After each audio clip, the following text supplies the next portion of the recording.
Me han pedido que os hable de un caso de mediación en el ámbito comunitario. Luego, a la tarde, ya también me han pedido que os muestre como las diferentes posibilidades que puede haber dentro de la gestión de los conflictos en el ámbito de la mediación, ¿vale? Vale. Primero, ¿por qué he escogido este caso, no? Voy a situar un poco. Nosotras, la Fundación Guisagune, hablo de nosotras porque somos un equipo compuesto exclusivamente por mujeres, no es por nada, las cosas han sido así, no hay ninguna intención. Somos un equipo, como os digo, de 10 mujeres que trabajamos de forma exclusiva en gestión de conflictos y promoción de la convivencia.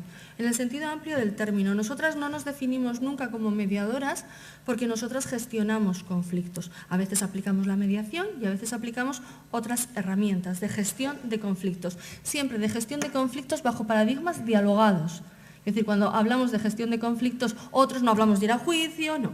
Siempre dentro del ámbito de la gestión de conflictos existen muchísimas metodologías que además siguen creciendo, se siguen desarrollando, se siguen implementando y la mediación es una de ellas, la más famosa, no siempre la más posible ni la más útil y mucho menos cuando estamos hablando de grandes conflictos urbanos o de grandes conflictos en el ámbito de la comunidad, ¿vale? Entonces, un poco por clarificar esto.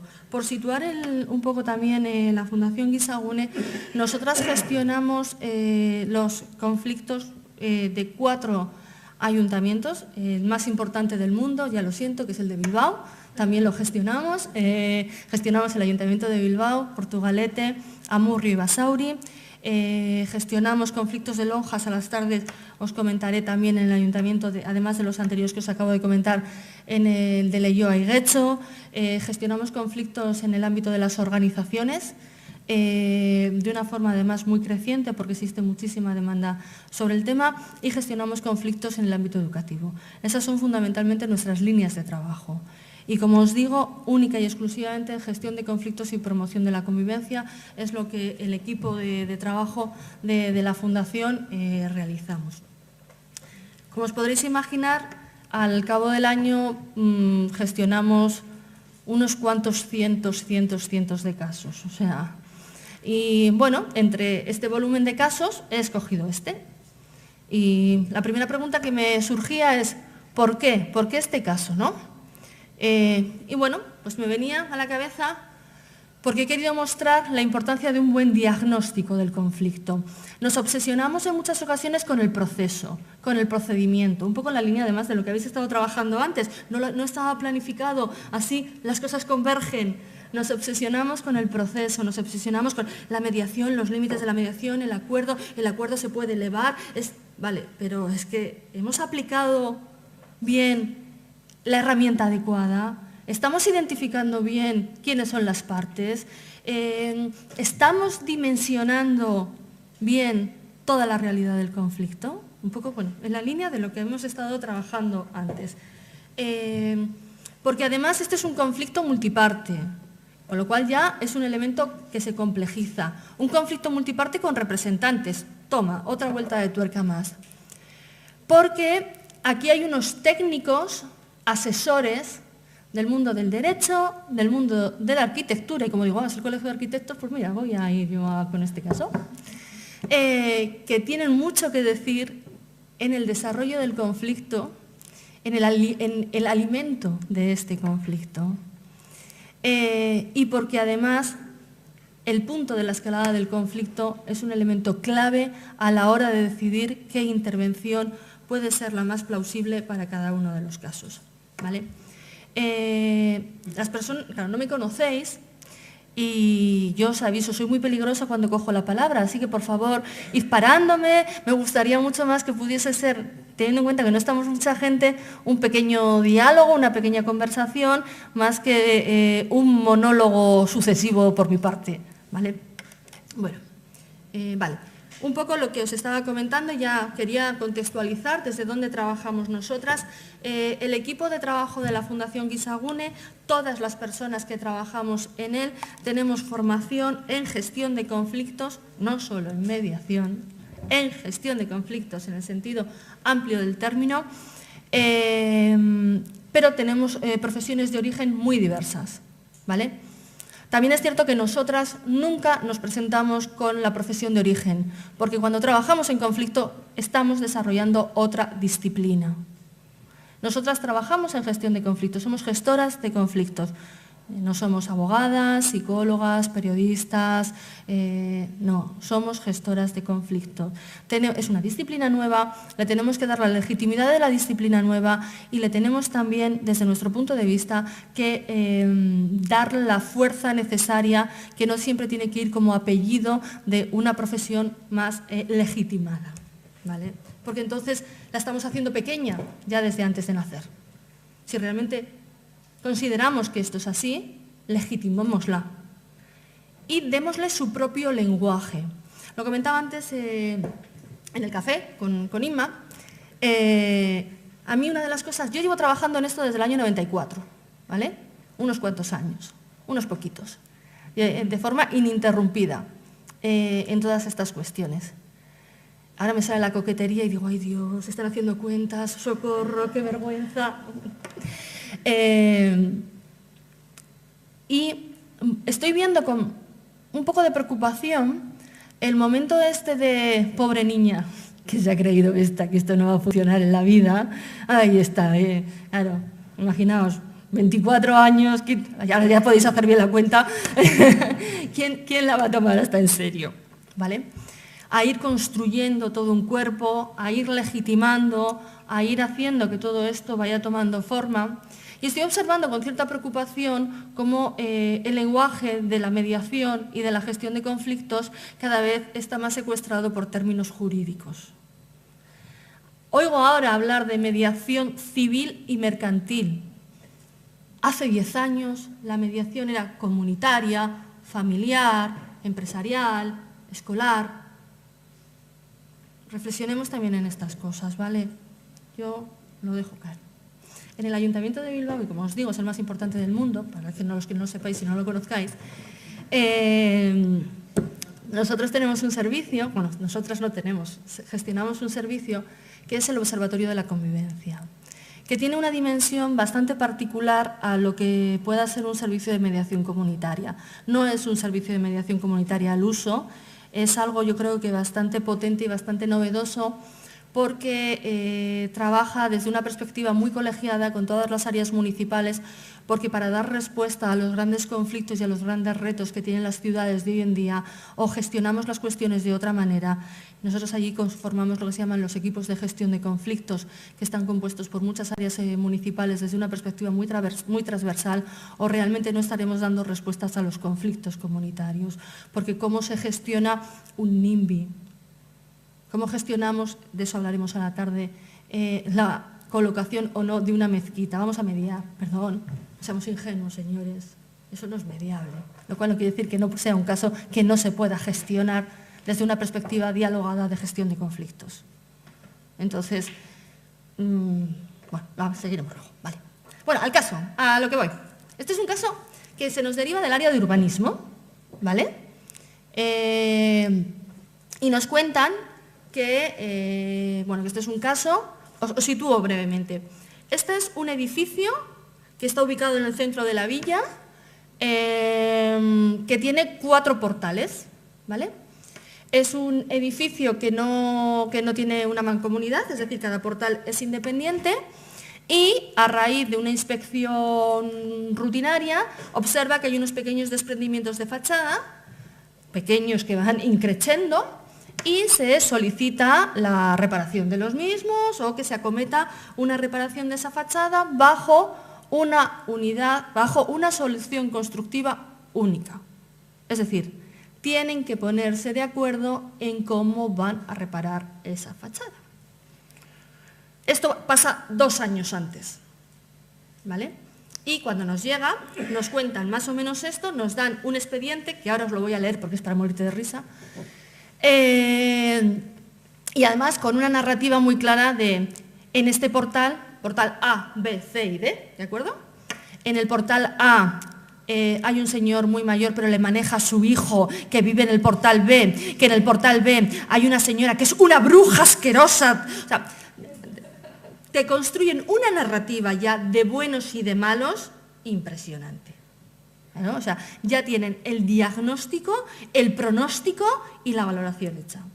Evidentemente, ellos te lo cuentan desde su vivencia. Otra cosa es nosotros que compramos, que no compramos, cómo nos dejamos influir o no por esas cuestiones que te están contando. Y nos entregan un expediente, que es brutal. Me lo he traído y todo. Nos entregan. A ver, joder, que esto de la presbicia ya. Informe técnico municipal de fecha 21 de noviembre de 2012. Fotografías de los daños y plano de situación de los edificios, Audiencia previa de fecha 12 del 12 de 2012 sobre la orden de ejecución municipal concediendo plazo no sé qué. Orden de ejecución municipal... No me lo voy a leer literalmente porque si no, sí que no nos da tiempo.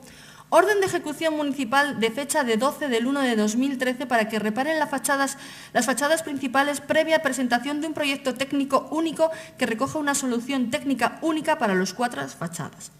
Orden de ejecución municipal de fecha 10 del 7 de 2013, se les ordena la colocación de una visera de protección, bla, bla, bla, bla, bla, bla. Parte del servicio de extinción de incendios de fecha 15 de abril de 2013, con la caída de elementos, bla, bla, bla. Informe técnico de fecha 5 del 8 de 2013, informe de autorización de la instalación del andamio tubular tipo marquesina, bla, bla, bla, bla, bla, bla, bla, bla, bla.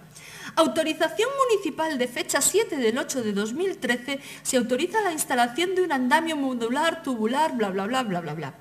Informe técnico del 4 de noviembre de 2013, en el que se desestima la solicitud presentada por los representantes del portal no sé qué, de inicio de obras de reparación de conservación de la fachada conforme al proyecto del arquitecto Pepito. Resolución municipal del 6 de noviembre de 2013, que se desestima la solicitud de autorización presentada. Informe técnico del 18 de diciembre de 2013, en la que se desestima el recurso de reposición presentado, bla, bla, bla, bla, bla, bla, bla, bla, bla. Sigo, Que hay más, o sea, esto es divertidísimo. Resolución de fecha 10 del 1 de 2014, en la que se desestima el recurso Resolución municipal de fecha del 5 del 3 de 2014, en la que se... Hasta ya he pasado de página y todo, vamos. En la que se concede un plazo de un mes, bla, bla, bla. Resolución municipal de fecha 7 de abril de 2014 para desestimar las alegaciones presentadas, bla, bla, bla. Resolución municipal de fecha 13 del 6 de 2014, bla, bla, bla, bla, bla, bla, bla, bla, bla. Y el 11 de septiembre nos entregan el caso. Tomad, haced lo que podáis. Y lógicamente esto no hizo más que empezar. Los documentos seguían apareciendo por doquier. Luego cada parte te venía y te traía sus documentos, ¿no? Pues un poco para avalar lo gordo, lo importante y lo serio que era esto que nos estábamos jugando, ¿no? Asesoramiento legal de Visilagun, que es el Departamento de Vivienda del Gobierno Vasco, del 10 de 2013, la convocatoria de una asamblea de hotel en la villa, los bandos en los portales para desanimar a la participación, un recurso de reposición del ayuntamiento, denuncias por irregularidades. ¿Os suenan estas cosas o somos muy raros en Bilbao? Suenan estas cosas, ¿no? Sí, claro. Y mientras tanto la convivencia, ¿qué había ido pasando en estos 2 años? ¿Qué había ido pasando en una comunidad de vecinos? En cada portal habría una media de 60 manos, O sea, que eran 8. ¿Qué había ido pasando en estos 2 años en las relaciones entre el portal A, B, C y D? Efectivamente, se veían en la pescadería y pullitas, porque claro, los del C quieren que pongamos fachada ventilada, que vale un pastizal porque ellos son muy ricos y nosotros no, y lo están haciendo porque saben que somos no sé qué. Y se empezaron a crear unas narrativas en cada uno de los portales en los cuales ellos eran los poseedores de la razón, las víctimas de la situación y el resto eran los malos malísimos. Nada diferente a cualquier narrativa en conflicto, quiero decir, lo habitual. Solo que en esta ocasión estaba afectando bastante a la convivencia. Este inmueble es un inmueble bien, es un inmueble que estaba muy, es que es gracioso, es que por eso en parte lo hemos escogido. El perfil de las personas que vivían en el inmueble eran ya personas mayores, muchas de ellas jubilados y jubiladas, mucho exfuncionario, mucho abogado, abogada, mucho arquitecto, arquitecta, es decir, con lo cual había mucho técnico y mucha opinión de todo y mucha elemento de cohesión interna frente al otro, ¿vale?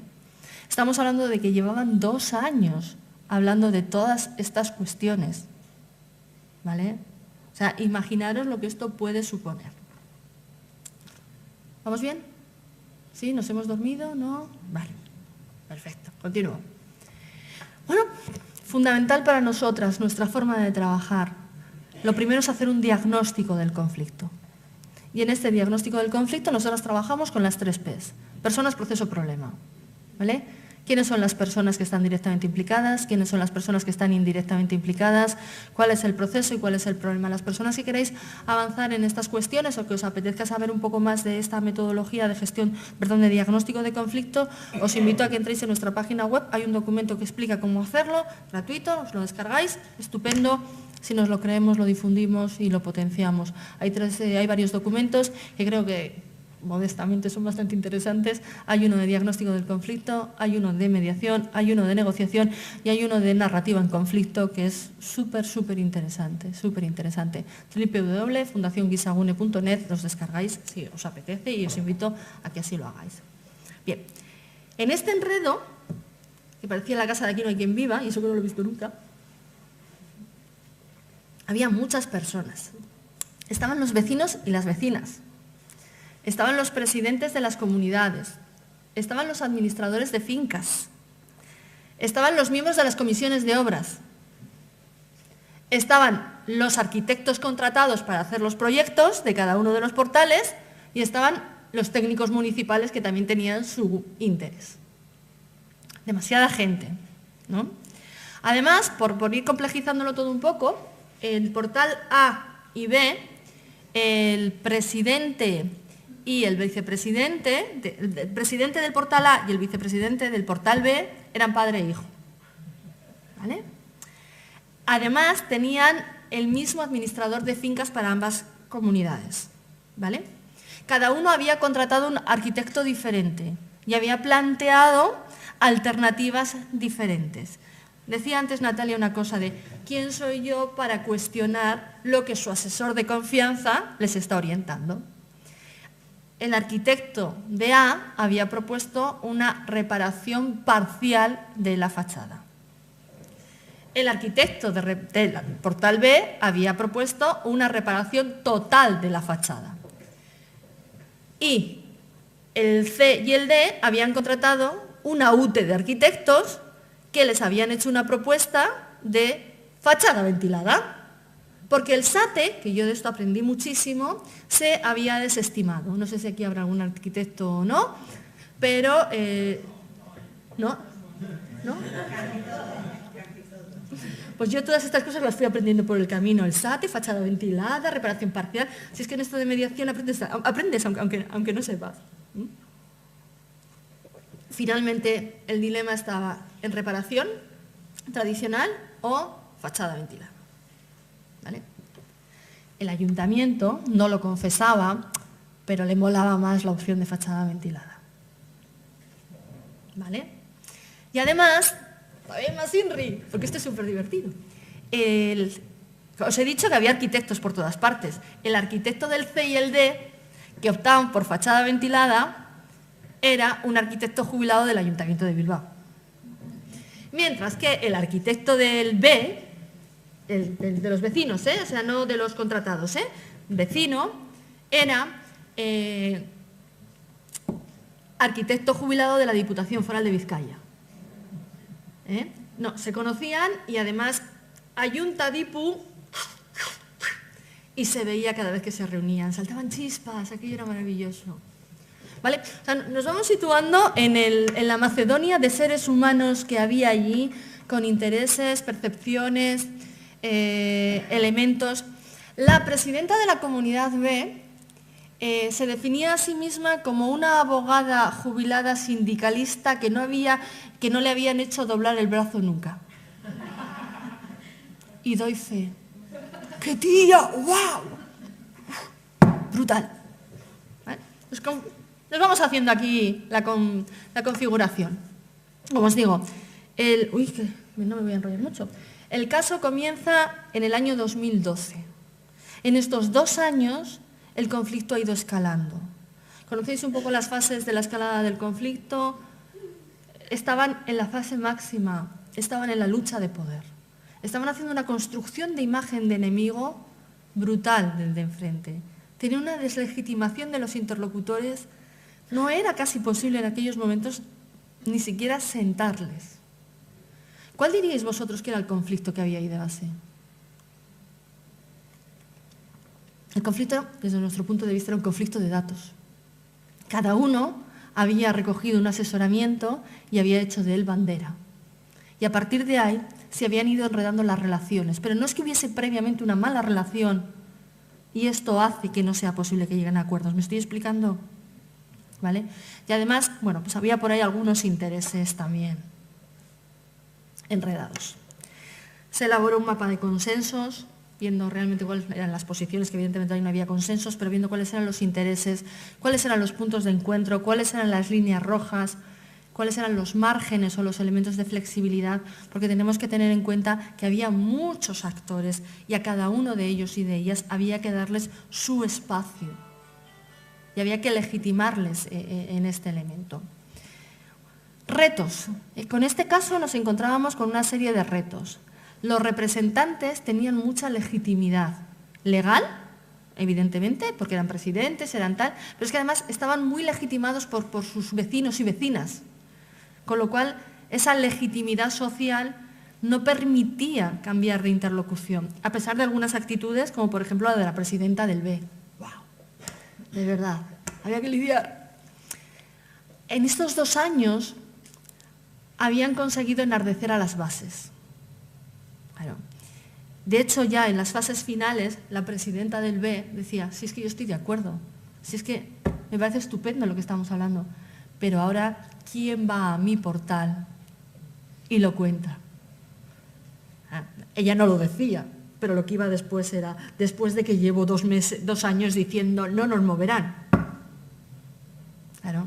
Entonces, las bases enardecidas, a las cuales hay que dejar también márgenes de ganancia aparente, ¿no? O sea, ¿cuáles son esas salidas dignas que dejamos a los contrincantes? Y además nos decían, ¿estamos todos unidos en esto? Nosotros quedábamos y de repente te aparecían vecinos a escondidas que decían, yo quiero hablar contigo, que es que lo que te he contado es mentira. Con lo cual, había también como elementos de querer mostrar una unidad que no era tal, pero con muchas censuras informativas, ¿no? Es lo que tiene estar jubilados, que tenían mucho tiempo para enredar. Esto... Vale. Epa. Sí. Más retos. Os he dicho que había una serie de retos en este caso. El rol de los profesionales, de los administradores de fincas y de algún arquitecto. El administrador de fincas del A y B era un hombre extremadamente rígido en su posicionamiento y en su planteamiento, con lo cual era muy complicado poder establecer márgenes con él. Algún arquitecto también, había otros que no, había otros que era una gozada, y decían, bueno, a mí lo que me diga el cliente y tal. Había una ilusión de alternativas que no era real. Íbamos a hacer y vamos a, un poco también lo que comentaba Natalia, a ver, vamos a bajar esto a tierra. O sea, ¿de qué estamos hablando? O sea, en este momento casi adolescente de la fantasía, de vamos a ir, les vamos a hacer... A ver, vamos aquí, ¿cuáles son realmente...? Nosotros trabajamos por escenarios, ¿no? ¿Cuáles son los diferentes escenarios en los que nos encontramos? ¿Cuáles son las posibilidades de recorrer cada uno de los escenarios? ¿Cuáles son las consecuencias en positivo o negativo de cada uno de esos escenarios? Y cuando esos escenarios tú los realizas con las personas con las que estás gestionando el conflicto, ves que las alternativas no son tantas y que los escenarios no son tantos. Pero eso es un trabajo que tenemos en muchas ocasiones que hacer con las personas con las que estamos trabajando. Había también un elemento de una ausencia clara de temporalidad y de consecuencias. Se lo estaban pasando pipa en el conflicto.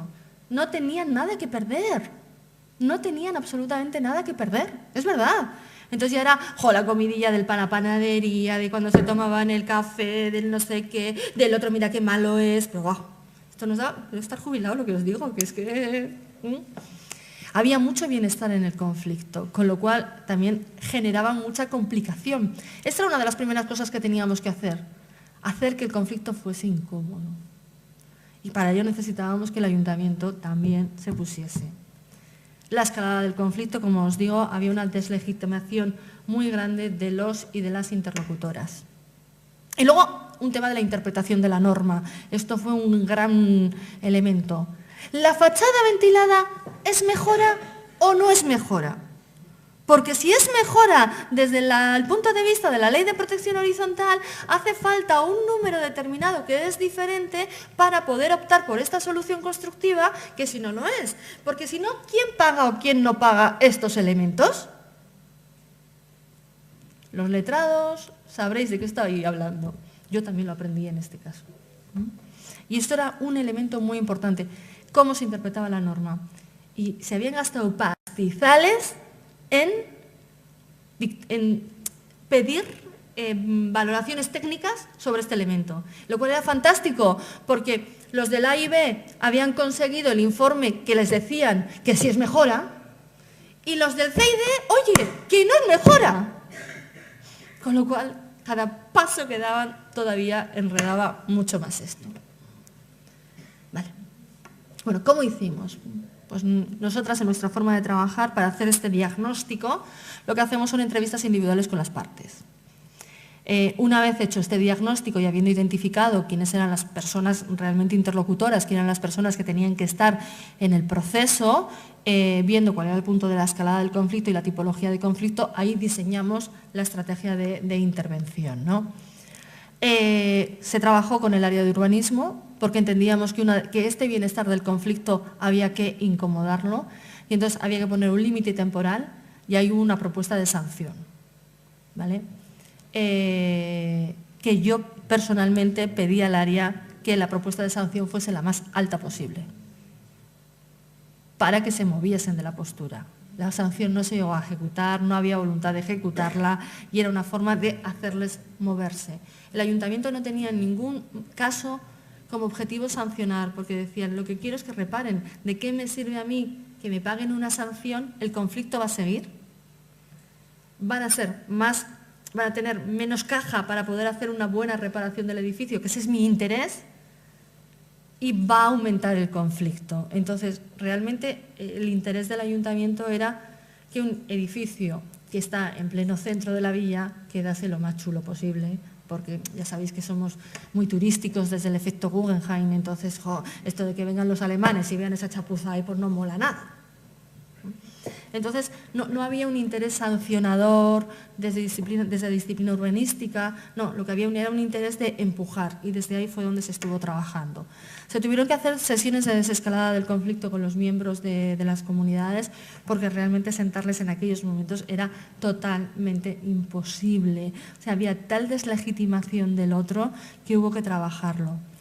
Se hicieron también sesiones de trabajo con los arquitectos para explorar las posibilidades, las voluntades y sesiones conjuntas ya para construir acuerdos. En las sesiones conjuntas, la construcción de los acuerdos, se tuvieron que tener en cuenta lo que se llaman favorecer los puntos de apertura. Cuando se trabaja con representantes, el representante entra en el proceso. Y claro, el proceso te va transformando, el proceso va haciendo que vayas viendo, que vayas entendiendo, que vayas teniendo una perspectiva que antes de entrar tú en ese proceso no lo tienes. Pero claro, tus representados, tú vas creciendo y vas caminando, pero tú a tus representados les has dejado en el punto cero. No puedes volver donde tus representados ya con la solución final, porque eres un vendido, nos has traicionado, te han engañado. Tienes que ir construyendo puntos de apertura consensuados y de todos a la vez, porque ¿qué va a pasar si el portal A tiene más información que el C o que el D y se enteran en la panadería o en la pescadería? La liamos. Entonces, eso es un elemento que en los procesos de representantes y en los procesos de representantes multipartes tenemos que cuidar mucho, ¿vale? Esos puntos de apertura para que las bases puedan ir acompañando ese proceso. No es lo mismo, evidentemente, pero... Y para que también el representante vaya tomando un feedback de a ver si yo estoy aquí acordando cosas y luego cuando... ¿vale? Generar elementos de confianza, esto costó mucho, mucho, mucho, mucho. Hubo en casos en los que no se consiguió, pero bueno, confianza no, pero bueno, por lo menos vale, acepto pulpo como animal doméstico, lo suficiente para seguir construyendo. Permitir las salidas dignas que os he comentado antes.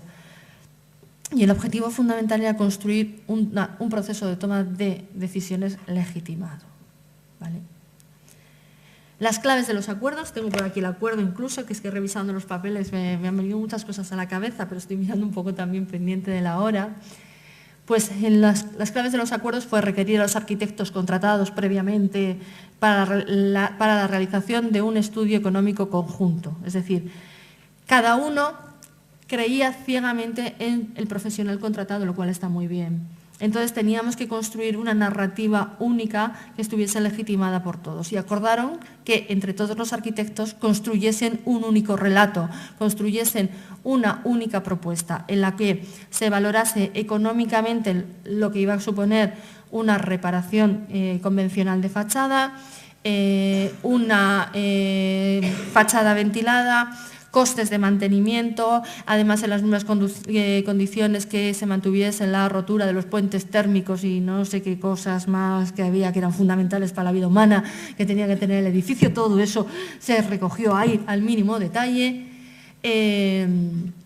Y con el tema del mantenimiento, qué iba a costar el mantenimiento y también qué posibles subvenciones podría haber, porque uno de los argumentos esgrimidos por una de las partes lo que decía es la eficiencia energética de una solución cuenta con no sé cuántas ayudas del gobierno vasco para que se ponderen en los gastos, bla, bla, bla, bla, bla, bla.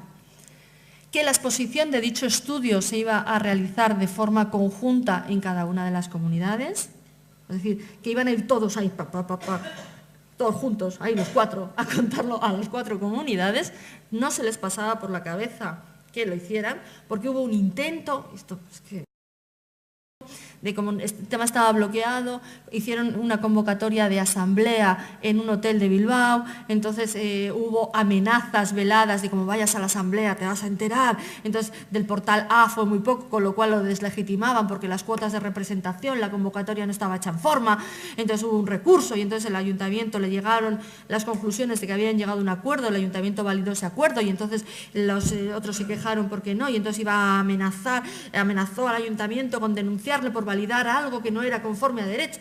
Todo esto, os estoy cortando lo resumido porque es todavía mucho más enredado. Y el tema era que había que reparar una fachada, ¿eh? O sea,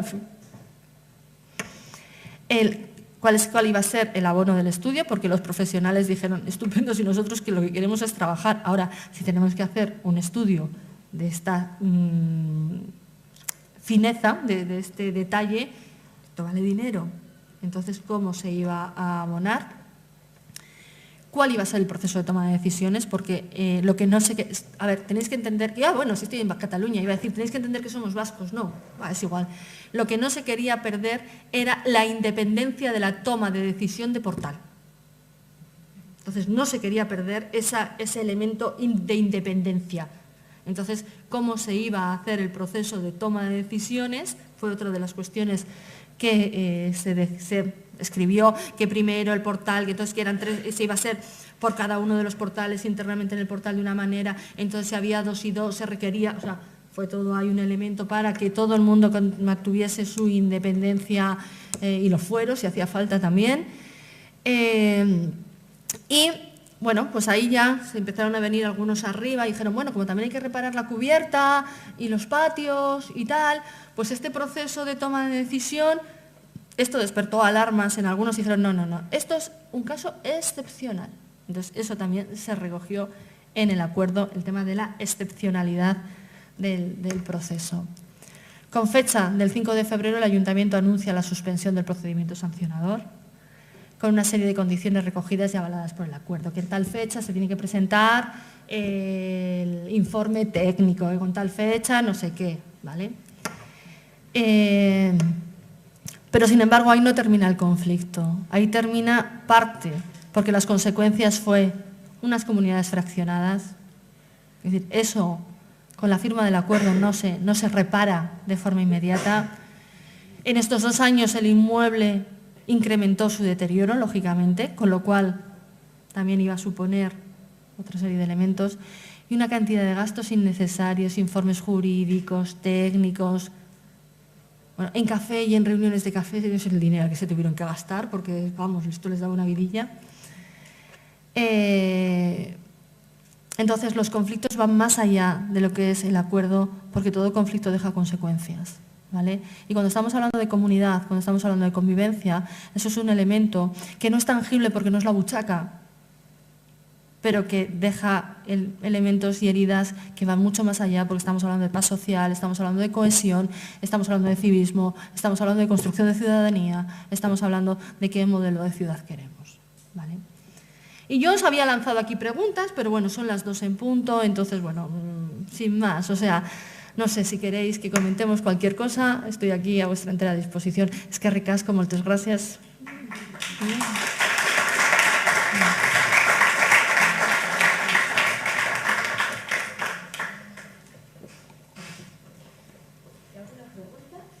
¿Cuánto tiempo duró?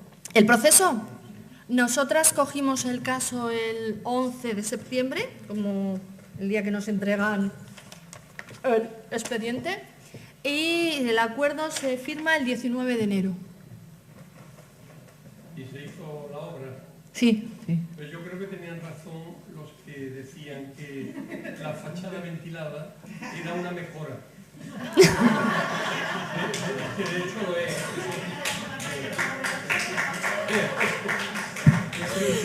¿Sabes cuál es la gran suerte que tenemos las personas que gestionamos conflictos? Que no tenemos que tomar las decisiones, sino que ayudamos a las partes a que tomen las que más les interesen. Yo no sé si es mejora o no es mejora. Lo que sí sé es que el querer delimitar esto lo que hizo no fue mejorar, sino empeorar muchísimo las relaciones y la calidad de vida. Y el gran problema en los conflictos, yo antes os oía y decíais, no, el tema económico, la buchaca, lo que conseguía pillar, la buchaca, tal, pa' aquí, pa' allá. Y yo decía, cuántos conflictos, el elemento económico a veces pasa a un segundo plano y, perdonadme esta expresión, que es que vengo de Bilbao, y al final es por cojones, no voy a doblar el brazo. Y aunque esté palmando pasta, por mis huevos no pasan por aquí. Esto además es muy euskaldún. Y si no ya levanto la piedra, es igual. Entonces, pues no sé si es mejora o no es mejora. Lo que sí te puedo asegurar es que ese matiz generó muchísimo daño, muchísimo sufrimiento, que tal vez, si no nos hubiésemos enrocado en quién tiene razón o quién no tiene razón, sino qué es lo mejor para este edificio, para estas personas que viven aquí, si somos capaces de salirnos de nuestras razones y en ocasiones de nuestros egos, pues tal vez se hubiesen ahorrado mucha pasta y se hubiesen ahorrado sobre todo muchas úlceras. Yo no sé si, sinceramente, yo soy psicóloga, o sea, fíjate. Te explico. Es que nos lo encontramos con mucha frecuencia los peritos. En un pleito donde se tienen que hacer unas reparaciones de unos defectos constructivos, lo que defendemos es el proceso de reparación. Perdona, ¿tu nombre? Me llamo Antonio Vázquez. Antonio, sí, hemos estado juntos en el grupo. Antonio, ¿sabes lo que pasa? Que como para todo, doctores tienes la Iglesia y como te he dicho antes, había informes técnicos que afirmaban que era una solución, que sí, que era una mejora, y había informes técnicos, incluso jurisprudencia de la Unión Europea, que la tengo, todo esto no lo he traído, pero incluso jurisprudencia de la Unión Europea que mostraban que no era mejora. Con lo cual, al final, estas cosas en muchas ocasiones nos llevan a encrucijadas que o bien un tercero toma una decisión y desde luego si yo soy de la otra opción lo que voy a hacer es enfadarme porque no he tomado la decisión que yo creo, o no llevan a ningún sitio. Lo que te quería decir es que los técnicos que decían que era una mejora deberían de haber añadido una coletilla diciéndole es una mejora pero necesaria, porque este edificio seguramente por los años que tenía mucha deficiencia de aislamiento térmico, de condensaciones, etc. Todo eso lo tenía. Y por lo tanto los propios usuarios de las viviendas tenían que sentir de un técnico, explicarle la necesidad que le podía dar la mejora que representaba para esta vivienda la solución de la fachada. Lo que pasa es que para eso había luego otro técnico que te decía, el coste es brutal, además luego esto va a provocar que la rotura de los puentes térmicos, además tiene una viga saliente que entonces la fachada va a salir no sé cuánto, o sea, para todo hay argumentos. Y es que la dialéctica y el arte de la argumentación no es nada nuevo, ya se lo inventó Pericles y podemos argumentar cualquier cosa. Es más, si tuviese una hora te podría argumentar exactamente lo contrario de lo que acabo de explicar ahora y defender. El arte de la dialéctica es lo que no nos tenemos que perder. Las palabras tienen que servir para construir puentes y llegar a acuerdos, no para construir muros más altos, a ver cuánta razón tengo, o el muro es tan alto como mi ego. No. Espera un poquito, perdona. No, yo eso, un apunte y voy a otro libro. Quiero agradecerte porque comparto 100% cosas que yo quizá en el caso mío no he entrado porque era otro contexto, pero es el análisis del conflicto y que me conozco mínimamente. O sea, soy gran defensora y creo que no se le da la importancia que tiene. Totalmente de acuerdo. El ABC de cualquier intervención. El ABC. A nadie se le ocurre ir a un médico y que no le revise el cuerpo. Y luego abrir el campo, porque yo creo que también quizá algunos sí, pero no todo el mundo, que una cosa es la mediación y la otra es la gestión del conflicto, ¿no? Y una parte no es el todo, ¿no? Yo creo que con eso, como conclusión, luego voy a hacer 3 apuntes porque yo tengo nombre para 3 cosas que he dicho. Una es el club de fans, que serían los vecinos, ¿no? Las bases. Sí, que es un club de fans, luego el líder tiene un conflicto de lealtades de cómo voy a justificar lo que acabo de pactar, pero claro, tengo los fans ahí con la pancarta. Y luego los que yo denomino, que has definido muy bien, los conflictúo luego existo. O sea, como les da una identidad y les da vidilla, los tienes que mover de ahí porque es su ser en ese momento. Y eso es algo que es súper frecuente y que tienes que detectar para desactivar, si no tienes... Y en la comunidad hay muchísimas personas que construyen su identidad en base a conflicto, porque además tampoco es algo que te afecta a tu familia, sino que es, ¡ay, voy a defender las baldosas! Y entonces estoy todo el día casi con personas que limitan casi la paranoia querulante, vamos. Y luego, Yolanda, hay otro punto que yo creo que has reflejado muy bien, que es el proceso vital. O sea, en temas de vecinos, un porcentaje altísimo es gente que tiene un cambio vital, donde su ocupación ha dejado de ser estar 8 horas, 10, 11 trabajando y tiene que resituarse en su propia vida y encuentra en el conflicto un elemento de tener ahí, bueno, actividad. No, es que, bueno, yo también comparto 100% los contenidos, pero bueno, no es que al hablar el compañero del grupo, el compañero que también he compartido con él, me ha alertado como que en este caso los profesionales, sean peritos o sean de otro tipo, van a tener, y esto ya es un reto, ¿no? Van a tener un conflicto de rol clarísimo, profesional, porque claro, tú estás entrenado y estás formado con tus conocimientos para dar una opinión argumentada, tal y tal, pero resulta que es que el rol de gestor de conflicto, de mediación, llámese lo que se quiera, es que va por otro rollo. O sea, totalmente. O sea, es que es casi paradójico, porque al final yo siempre cuento, ¿no? Toda la vida nos han estado educando en que eres profesional, que eres mejor profesional en tanto en cuanto das las mejores respuestas, más certeras y más buenas. Y entonces ahora de repente venimos la gente que trabajamos en conflictos y decimos que no, que eres mejor cuanto más te calles. Y dices, perdón, ¿yo? O sea, que no puedo decir que para eso he estudiado tanto, o sea, para callarme la boca, por favor, no tiene sentido. Entonces, claro, es como que te lobotomizan, dices, tengo que desaprender. Pues sí, y mola mogollón desaprender. Y sobre todo a cierta edad, es genial. fuerte, fuerte. A mí me gustaría saber, después de haber reparado la fachada, si llegáis a mantener un diálogo con la comunidad. No, nosotros no, ese paso no lo llegamos a hacer. Lo digo para solucionar realmente. Sí. Sí, En ese caso no lo llegamos a hacer. En otros casos sí lo llegamos a hacer. En este no, porque también es verdad que la dimensión temporal se fue mucho, porque entre que se hace el estudio, se repara, se no sé qué, o sea, se fue mucho el tema y sí, hubiéramos debido hacerlo, es verdad. Sí, lo comparto porque lo he marcado como una de las consecuencias del conflicto, sí. Como has marcado después que había una serie de elementos también del propio edificio que había que reparar, con lo cual podía volver a salir el mismo problema. Tampoco nos han vuelto a llamar, lo cual es bueno, porque nosotras sí, en todos nuestros acuerdos marcamos que en caso de incumplimiento, no sé qué, no sé cuánto, se volverá a contactar con el servicio. Y además nos hubiéramos enterado porque tened en cuenta que nosotras actuábamos como servicio municipal, o sea, que el caso hubiera llegado. Y en este caso a nosotros nos pagaba el ayuntamiento porque es uno de los servicios que ofrece el Observatorio de la Convivencia del ayuntamiento. Bueno, creo que hay hambre, así que a comer. Venga, muchas gracias.